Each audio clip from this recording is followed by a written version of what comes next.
how to find wealth.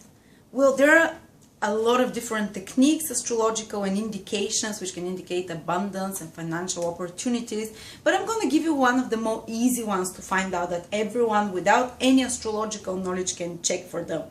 And these are based on fixed stars,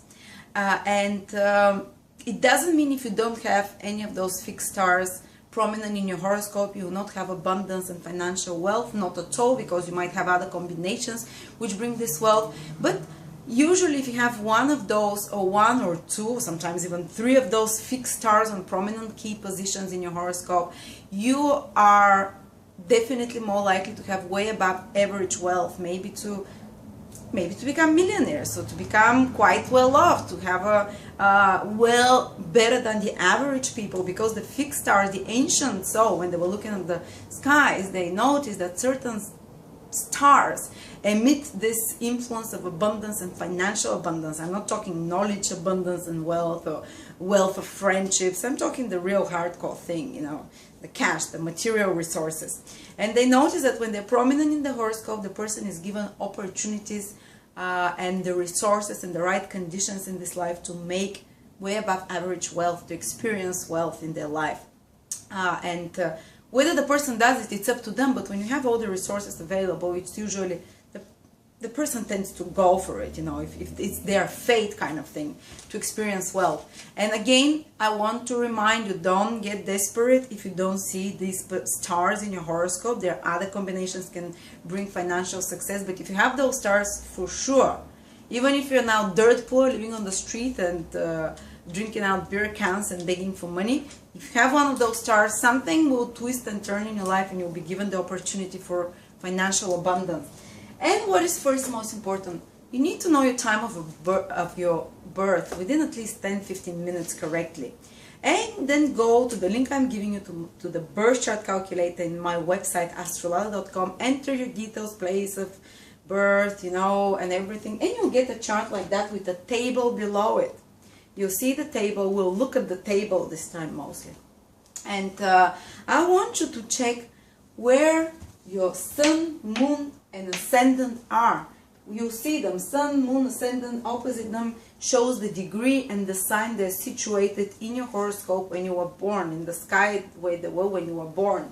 And I want you also to check the degree and the sign of your 10th house cusp, which is the highest position in the horoscope, the most visible, which indicates your career, what you succeed most in life. So if you have the 10th house cusp, again, in one of those degrees I will give you, you will very likely, not very likely, for sure, you'll have an opportunity in this life for wealth and abundance more than average. And having one or two or more of those stars is fantastic. Even one sometimes can bring you the wealth. Well, it's not going to bring you the wealth, but it will give you the right circumstances to make it, or to place it on your path. And what you do out of it, it's up to you. But it's part of your fate, basically.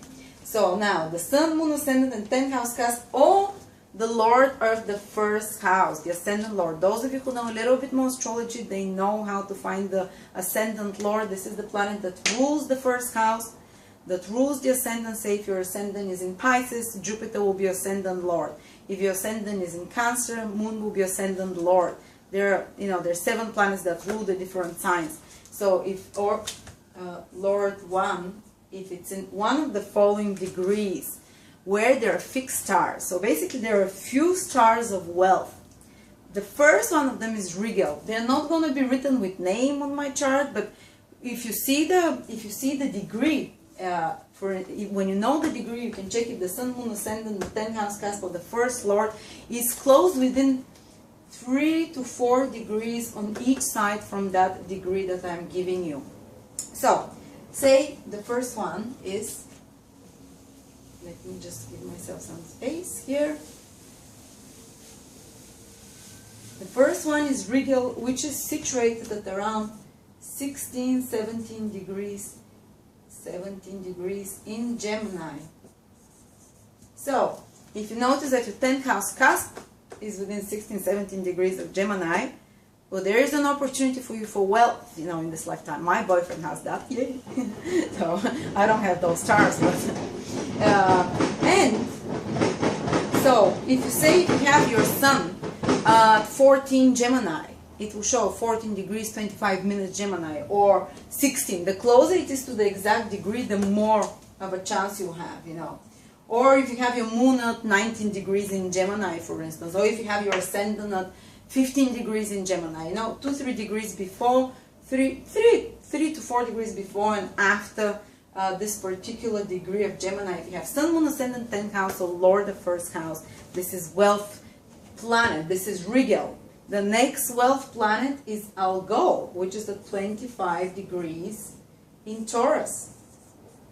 So if you see Sun, Moon, or Ascendant at about 25 or 10th house cusp, which is indicated in my chart, I think like that, with the 10th Roman numerical, and opposite you'll see the degree that this 10th house cusp is placed at. So if you see, say, within 27 degrees Taurus, 28 degrees, 25, 24, 23 degrees Taurus, those 4 important points, Sun, Moon, Ascendant, first house, 10th house Lord, 10th house cusp, and first house Lord, within those degrees, again, it's a wealth, it's a planet, it's a fixed star, it's called Algol, which brings wealth, but it also, whenever this star, it's very malefic as well, it brings wealth with a lot of complications as well, and with a lot of drama as well. So it's not the ultimate, but it will still bring wealth. Lindsay Lohan has her moon there, and she's a right mess, because, you know, it can bring a lot of emotional ups and downs with that wealth, or kind of like almost, not a curse, but more testings there with the wealth. So the next one, so regal, Algol we have. The next star which can bring you wealth is Rukbat, it's called, and it's at 16 degrees in Capricorn.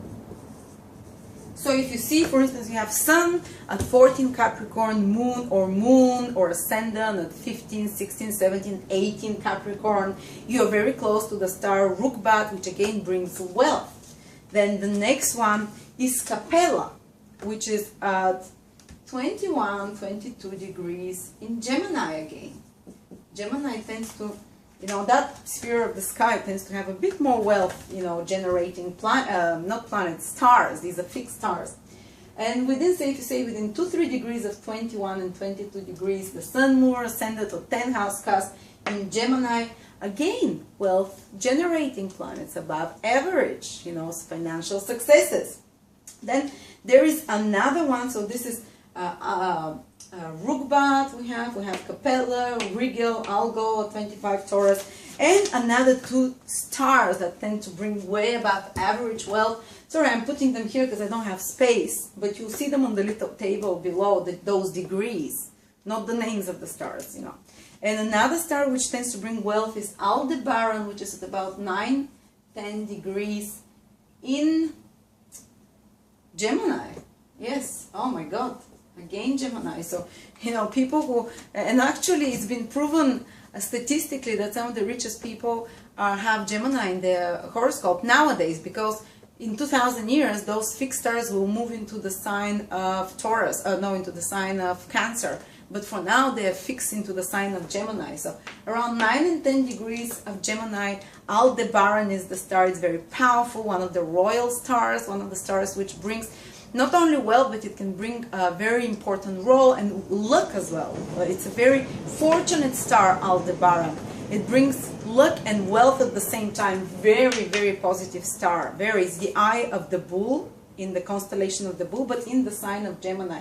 So say if you have planets, say if you have your Sun at 8 or 7 degrees in Gemini, or 9 or 10 or 11 or 12, even up to 13 almost, you know, this is wealth-giving, again, combination with the Ascendant or the Moon or the 10th house cusp, you know, all of those four things that I gave you initially.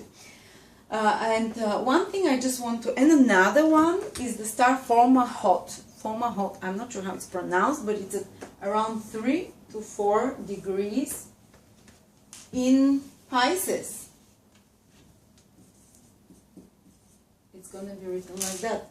3-4 degrees in Pisces, in the sign of Pisces. So you have the Sun, For instance, in 2 degrees in Pisces, or the moon at 5 or 3 or 4, the ascendant at those degrees, again, you can generate more than enough wealth in your life. And usually this wealth is connected to some creative pursuits, usually because Fomalhaut is more spiritual, more literary star, more refined star, which gives talent, musical, literary, you know, anything creative. There used to be like writing, you know, it's not always necessary, or maybe involved with business, connected to more literally and more artistic endeavors, but it's not always, you know, but it tends to be. If you have this star prominent at 3-4 degrees of Sun, Moon, Ascendant, Lord, or the 10th house cast, people tend to be more refined, almost like more spiritual, more gifted, talented, artistically people, and they can generate wealth through that. So any of those stars, 1, 2, 3, 4, 5, 6, we have about 6 fixed stars within 3 or 4 degrees of the exact degree that I'm giving.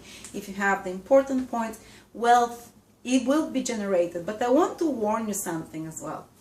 Especially with the very powerful stars like Aldebaran at 9-10 degrees Gemini, as Fomalhaut at 3-4 degree Pisces, also with, you know, they give a great potential for wealth and for other achievements as well. But if you do not, if you use it selfishly, this potential, because they tap into very highly spiritual energies, and like the stars and the angels are radiating to you great talents for manifesting on earth and for creating wealth, and for, but if you use them selfishly, often there will be a big fall from heights.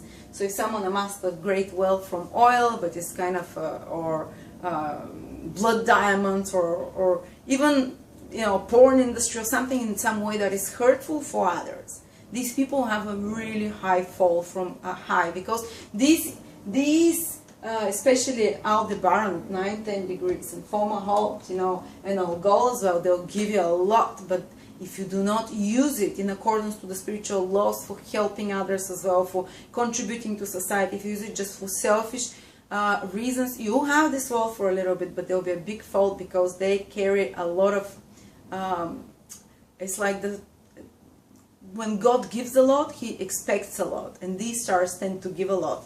So thank you so much. This is one of the ways to see wealth in your horoscope. Maybe I'll teach you later on other ways, but if you have this, you can be above average for sure. Thank you.